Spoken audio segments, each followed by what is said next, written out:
Hey everybody, what's up? Back in the office today, and I want to talk a little bit about knee sleeves. As I'm sure you guys have probably heard, the IPF has banned all stiff sleeves, and I've been sharing some of my thoughts on this on Instagram. I figured I'd just go ahead and make a video as well. There's a lot of other stuff out there, some of which I'll be parroting because I feel the same way, and other which I'll just be giving my own input based off of the stuff that I know from conversations with people involved.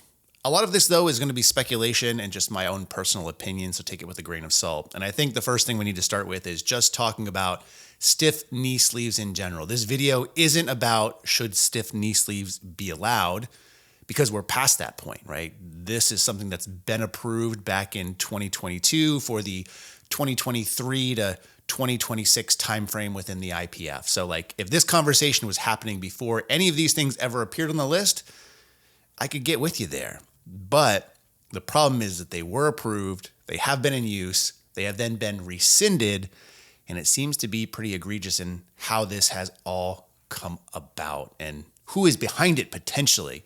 Now, truth be told, I do not compete in the IPF, and even the federation that I do compete in is not an IPF affiliate anymore. But that being said, I am a fan of powerlifting in general, and I would like to see all powerlifting succeed to some extent, and just really grinds my gears because it doesn't seem like the IPF to me is for the advancement of powerlifting. It seems like they're for the advancement of the IPF, which I do have a problem with because many of my friends compete there. And although there is a world of options out there when it comes to equipment and gear, the IPF seems to be trying to limit that somewhat, which I don't like. So long story short, the other day they announced that starting, I think in 2 months or so, after a certain date in 2025, mind you, that a number of stiff knee sleeves, in fact, all the stiff knee sleeves will be rescinded from the IPF approved list. To double down on that, they also made an announcement saying that all equipment from Hansu, whether it be their stiff knee sleeves or their bars, their combos, their singlets, their wrist wraps, which all had previous approval, that has also been rescinded, which is kind of a different topic, and I might touch on it here. I don't really have any notes to go off of. I'm just kind of trying to go off the top of my head, which is looking very bright in this lighting above ground. So forgive me if I ramble, or forgive me if I don't necessarily hit on everything that I intend to. But my general feeling about this is why this is such a big deal is twofold. Number one, for the companies impacted. So for example, a company like A7 or Hansu, or the Helix sleeves, or the Oni sleeves, or the Strength Shop Inferno sleeves, you name them. There is a large list of equipment that was taken off of that list. The problem is twofold. The IPF charges for these. They accepted money for these, and these have been on their approved list for numerous years already. So for a company who's making a significant investment, oftentimes, in my opinion, I don't know how they get that money back. I've seen some of the fees that were floated around when Pioneer was looking at potentially getting their belts approved, and he said there's just no way to make this work. In fact, Mike Armstrong from Strong Arm Sport, who does a lot of more budget-friendly plates and discs and power bars and is very big in powerlifting in Canada and oftentimes looked as a very budget-friendly option for a lot of people over here in North America, he said, there's no way I could do it. I looked into getting my plates and stuff calibrated, or certified, I should say, and there's just no way I'd be able to sell as much to recoup those fees. So a lot of these companies are sinking in tons and tons of money in order to get their stuff approved and for athletes to be able to wear them, only for now for those things to be rescinded, in some cases more than 3 years after the initial approval, because again, the approval process started in 2022 for the 2023 year. And they're kind of left out in the dust. So first of all, I doubt that they would be refunded any of that money, because I'm sure the IPF, if they do their due diligence, they'll have like an opt-out clause, and or they're just going to say, we're not refunding you any money. You should have known that these sleeves were not legal, which is another issue we can probably talk about. But they're not going to pay anybody back. So number one, the initial fees that everyone paid up front, I'm sure they're on some type of scaled payment where they pay yearly or monthly or quarterly or whatever, but still 2 years into the process, the majority of that 3-year contract has probably already been paid out. I doubt they're going to see that money. That being said, a lot of these companies, like their only product are the knee sleeves, or that's what they're known for, and that's their biggest mover. So chances are they also have a large inventory on hand in most cases, which could now be considered rendered useless because they can't sell them to their main intended audience, which was the IPF crowd. Now, true, they can still go to other federations and they're still legal. There's other options, and some of those companies have other options which aren't considered stiff sleeves. But that is still going to be a hit to a lot of these companies, which in some cases, I wouldn't be surprised if some of these companies just didn't survive. If they don't have that pool of athletes from the IPF, that could be a potential issue. So that's one of my things that I have a big issue with here, is kind of pulling the rug out from some of these companies that have already made a significant investment, not only in powerlifting, but in the IPF specifically, being done dirty by taking that approval away. But also, if you take a look at some of what the companies have posted in retaliation to this or response to this, all of them have posted that this comes as a surprise and a shock to us, and we're trying to work through it. We haven't been able to get any answers. Like, these people have paid your business, so to sense. IPF is a business, in my opinion, paid all this money, and you can't even get a, hey, heads up, this is coming, or this is what was going to happen, or no other options to potentially work around it, or at least let them finish out the contract that you're already 2/3 of the way through. Like, what is going on? And to the bigger point, if these sleeves that are illegal now and have to be removed from the actual list, why wasn't this done when they were approved initially back in 2022 and 2023? Nothing has changed from these sleeves. The material is the same as it was when it was submitted for approval, which brings up the question, what is the approval process? And I think many of us assume, and I think it's a pretty safe assumption at this point, the approval process is you pay the money, and as long as you're basically within specs and or no one complains about it, then it's good. It's approved. So it's more of like a sponsorship list than an actual technical approval. I say that because there are other pieces of equipment that I've known that have gone on the approved list that did not meet the exact technical specifications laid out in the rule book. Speaking of the exact technical specifications ruled out in the rule book, neoprene is an interesting subject, right? Most of us think of neoprene, we think of like knee sleeves, we think of wetsuits, but neoprene has a lot of different applications. I don't claim to be an expert at which, but a simple Google search or just watching some YouTube videos on neoprene companies, they have all sorts of different applications. There's different types of neoprene, from different hardness levels to all sorts of different things.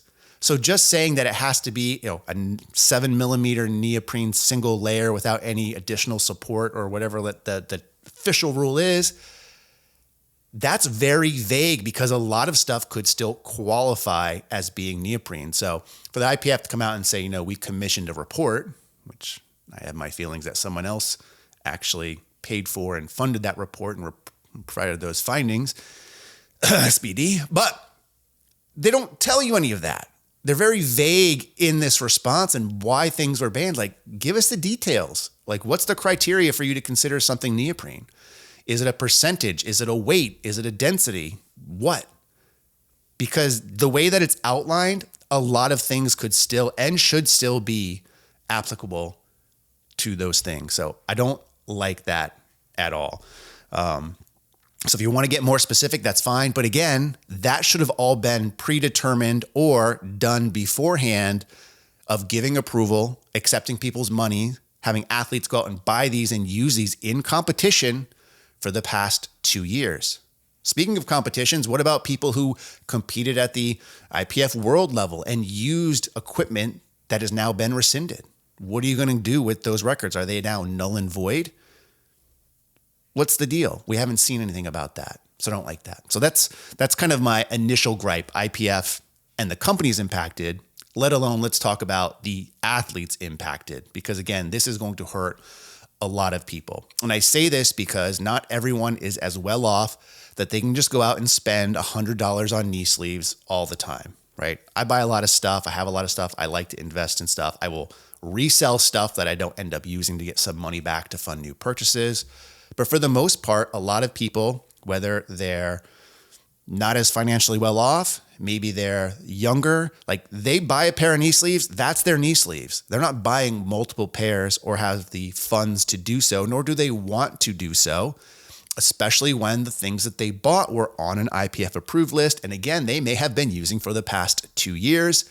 They now have basically 2 months to go out and buy all new equipment. So I don't like that either because it puts the athletes in a bad spot. And I'm of the opinion that the federations should be for the athletes and not for themselves. And again, given the circumstances we already outlined, I don't really think that that lines up too much. Now, there is a crowd out there that says, hey, just get stronger, right? Which also happens to come from a lot of people wearing SBD knee sleeves, which again is fine. But I don't like that retort or rebuttal, because if that's your opinion of like knee sleeves don't matter as much, like why do you even wear knee sleeves to begin with? Oh, because they offer warmth or they offer light compression. Bullshit. Because when SBD first came to prominence, like back in 2014 or so, I think that's when I first really got introduced to them, maybe 2013, around that time frame, 2013 to 2015. Somebody fact check me in the comments section. But the majority of people who went to SBD, and the reason they went to SBD was because they thought that those sleeves offered them more on their squat, right? Maybe people used those Ray-Ban blue sleeves before. SBDs came out and people said, oh, these are so much better because I can squat more in them. And that's how SBD really got popular. No one bought SBDs and said, hey, these make my knees feel so much warmer. I'm going to wear these instead for warmth purposes. It's bullshit, right? They bought them because they thought that they gave them an added advantage or allowed them to squat more, which is kind of the same thing, but you can word things differently. But that's where SBD really made their bread and butter and why they became so popular to begin with.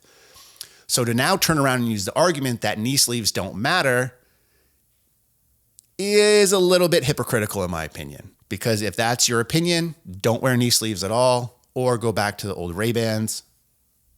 And let's see how many people do that. Probably none.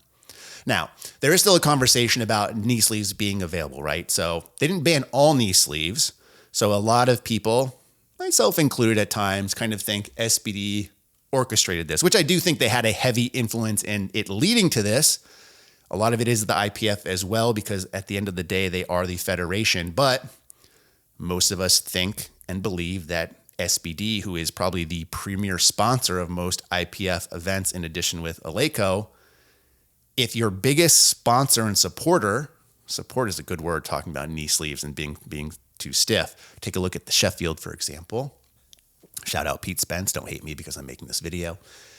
But when you take a look at your biggest sponsor of a business, which, oh, by the way, people have called out that they have actually been losing money as of late, as has SBD, when they potentially have an issue with their competition, you're going to be pretty apt to listen to your biggest sponsor. Things just kind of add up that way, right? It's understandable. But there are other sleeves out there, right? I mean, before I started using stiff sleeves, which I only really use in competition these days, I actually use a pair of the SBD powerlifting knee sleeves to do my training in and then switch to the stiffer sleeves for peaking because I do feel more confident wearing them. But again, they are legal in the federation that I choose to compete in, and probably should be legal in the one that you choose to compete in as well. But there are other stiff sleeves out there. I'm sorry, there are other sleeves out there. In fact, I used Stoic for a long time, and I still like Stoic quite a bit because I found that those were more dense and offered more support than the original SBD knee sleeves.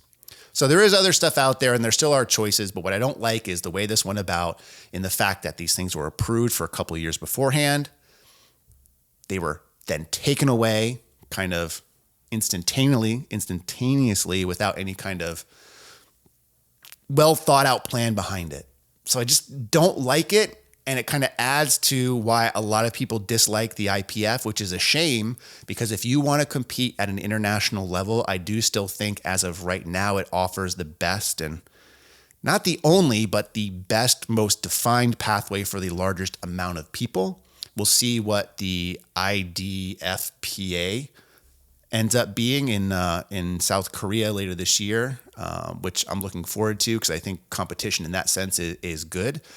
But it's things like this that really give the IPF a bad name and a long laundry list of things that give them a bad name. So it's kind of like it is what it is. It's not surprising, but it still kind of sucks at the end of the day for both the companies involved as well as the lifters. Let me know what you think in the comments section below. In the meantime, as always, thanks for watching and stay big.